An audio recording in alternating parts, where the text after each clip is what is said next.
update you on all the running stories, and connect you to the newsmakers. City News.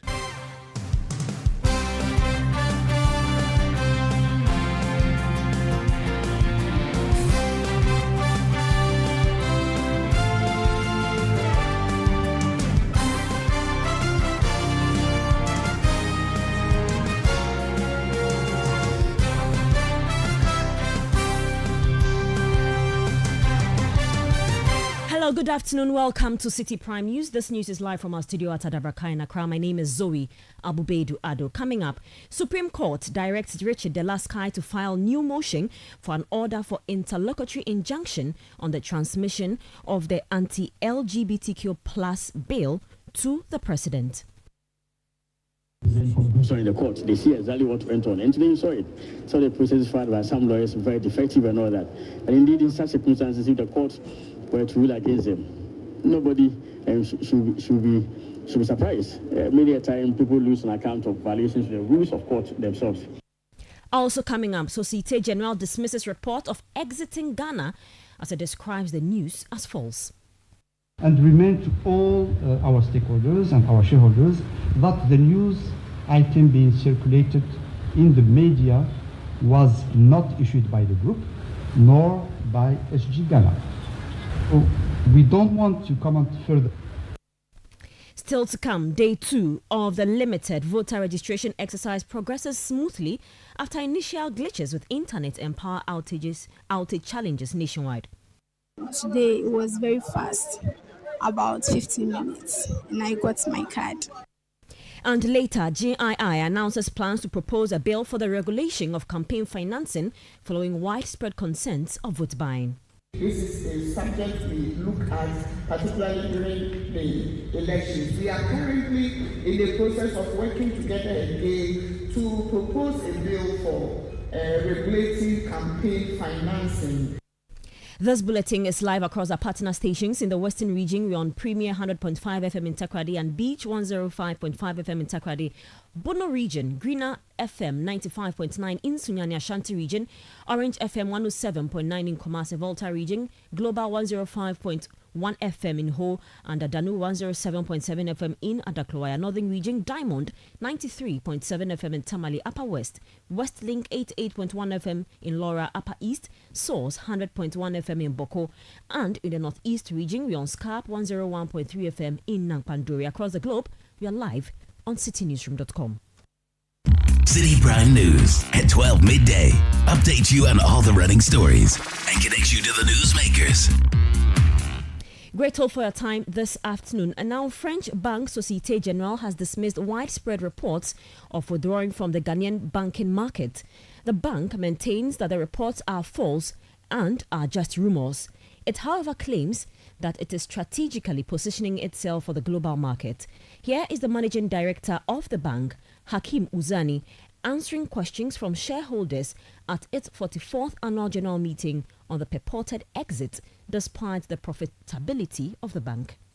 The group is pursuing a global review of its business portfolio, targeting a streamlined, more synergetic and efficient business model, strengthening the group capital base.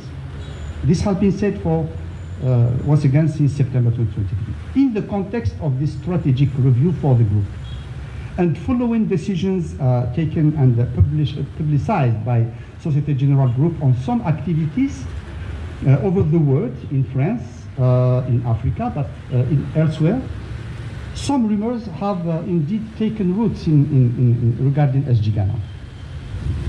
But it's important to mention and to remain to all our stakeholders and our shareholders that the news item being circulated in the media was not issued by the group nor by SG Ghana.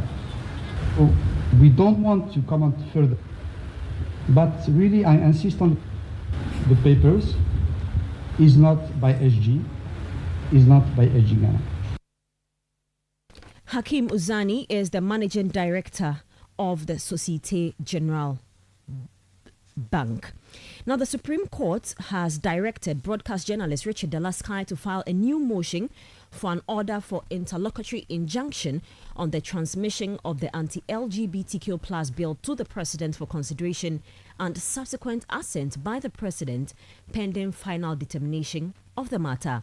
This follows 2 applications filed by his lawyers to amend reliefs he is seeking in the interlocutory injunction and to file supplementary affidavits. Lawyers of Delasky were seeking to amend the relief sought as they observed an omission on the motion paper for the interlocutory injunction. Well, we are now coming to court for the first time. If me, is the court's own arrangement? I mean, from arguments from the bench, it appears as though the 2 applications itself were not so, when it comes to the facts of the case, they not really touch the facts of the case. Don't you think you could have done away with these 2 applications? Thank you very much. In law,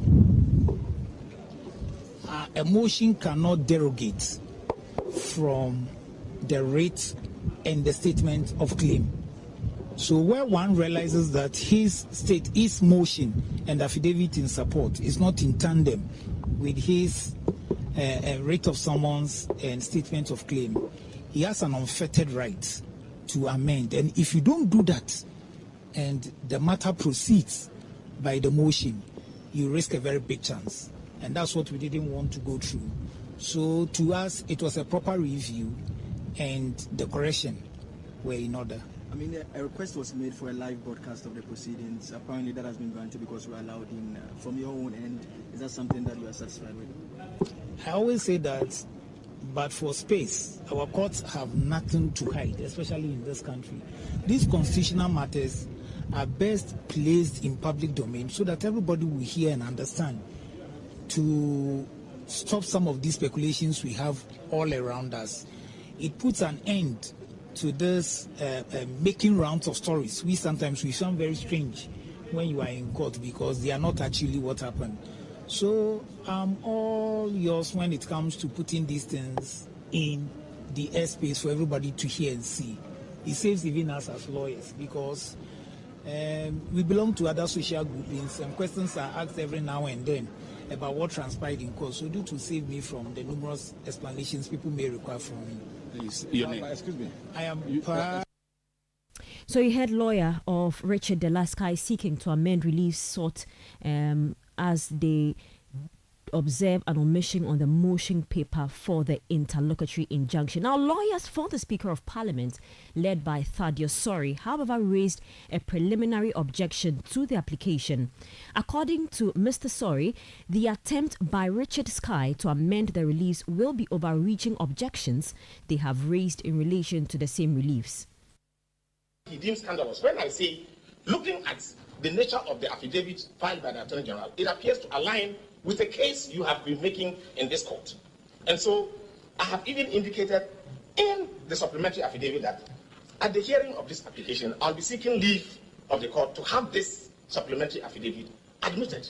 And so, insofar as the application is concerned, even if it were proper, he needed to indicate to this court which part was scandalous, so that the court will exercise its discretion to find out whether it is really scandalous or otherwise. My lady, we given the position that we have made, that is to ensure expeditious trial. Disposal of this case. If we had filed a motion for leave, the court would have granted leave, would have, or otherwise, then would have had to come back. So at the hearing, I've indicated that I will be seeking leave of the court. So it aligns with the court's own duty to ensure an expeditious disposal of the application. If this matter is brought to the attention of the court at this stage, to make the order. And in any event, like the trustee's case that he cited, without getting to the point that you should have gotten to. So you heard the lawyer for the Speaker of Parliament, Thaddeus Sorry. Let's now hear from the Attorney General, Godfred Yeboah Dame, who opposed the objection. Now, the Attorney General contended that rules of the court do not allow for such a process to be undertaken without the permission of the court. Maintain the decorum, not only in the courtroom, but in the entire society. And as lawyers and people who the entire society looks up to us for direction, there's a need for us to ensure that when such matters come up, we deal with them professionally and devoid of any sentiment and emotions. The emotions out there ought not to go into the affidavit and process filed in court. And that is it. You will not to do the same. It appears counsel for this. Again, that impression is always misinformed. I mean, I think this is actually one of the matters that have been heard early. When I was in private practice, filed processes sometimes in June. The Supreme Court will fix for hearing in October and November. I mean, in fact, one of the days when once a process is filed, it takes about 4 months before the Supreme Court listens for hearing. It is always in the Supreme Court faces matters for hearing, taking into account the schedule of the court and the business that the court has and all that. So really, there's nothing that has delayed about this matter. And as I said, the most important thing about this proceedings is that it's been opened up to the public.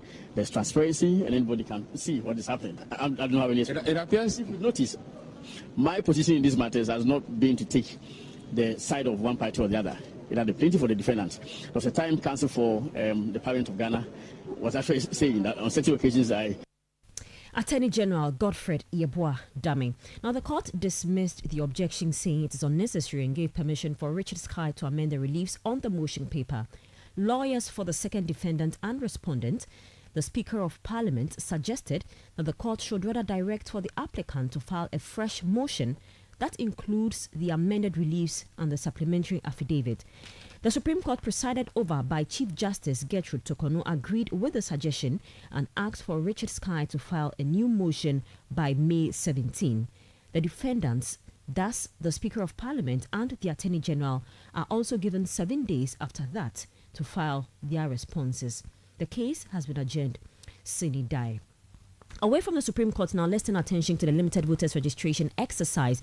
Now, day 2 of the exercise for the Okaikwe North and Central constituencies at the Achimota District Court is progressing seamlessly, unlike the challenges encountered yesterday. On day 1, internet and technical disruptions marred the registration proceedings, causing frustrations among registrants. Day 2 has, however, been marked by robust connectivity and an absence of technical hitches. Those who were unable to complete their registration yesterday and successfully did so today have lauded the efficiency of the process, underscoring the notable improvement in operational smoothness. Yesterday there was network problem. We waited for so long before it came, and the time it came when it got to our thing, it was 6:00 p.m. So we had to go and come the next day. So we came today. So today, did it take long for you to get your card? No, today it was very fast, about 15 minutes, and I got my card. I arrived here by 6, but as it goes now, I really feel good when they did it for me. And yesterday, the network failed, so today one is good than yesterday. Today has been fast, and yesterday it was slow. Roughly within how many minutes did you get your card? Yeah, like 3 minutes, and I'm happy. You heard some registrants at the Achimota District Court speaking to City News. Meanwhile, at the Kanishi Welfare Center, a power outage halted the process. The electoral officer in charge, David Chinri, explained that a generator has, however, been secured to enable the team continue with the process.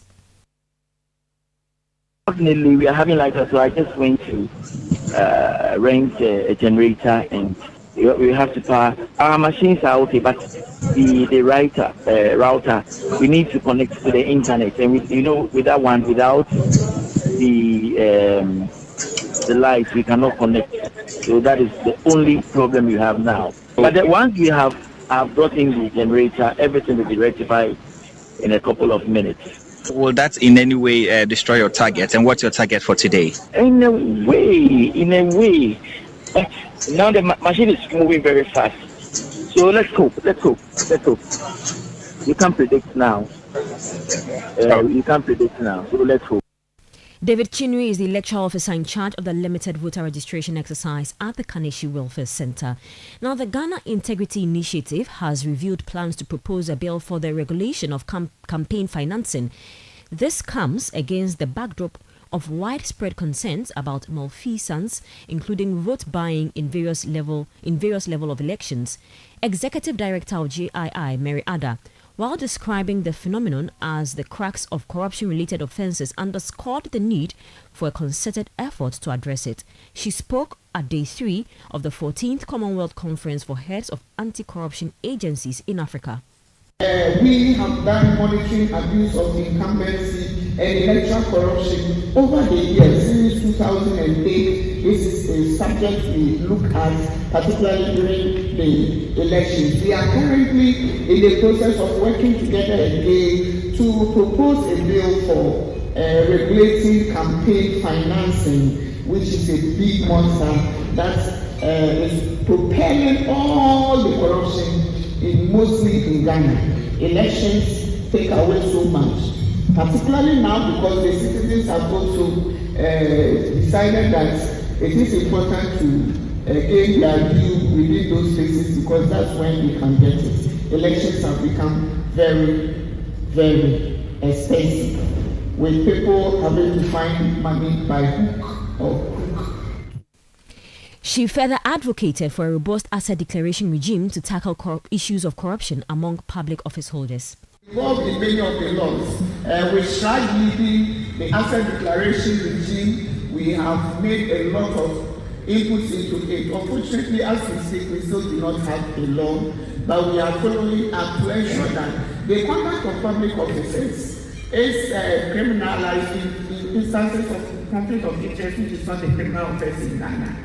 There are many instances of gift giving that is not clear, very analogous. People get away with all sorts of things because the regime is not as clear and robust as we want. And so we want a law that does that. Maybe you would have said that Ghana does not have an unexplained wealth order as well.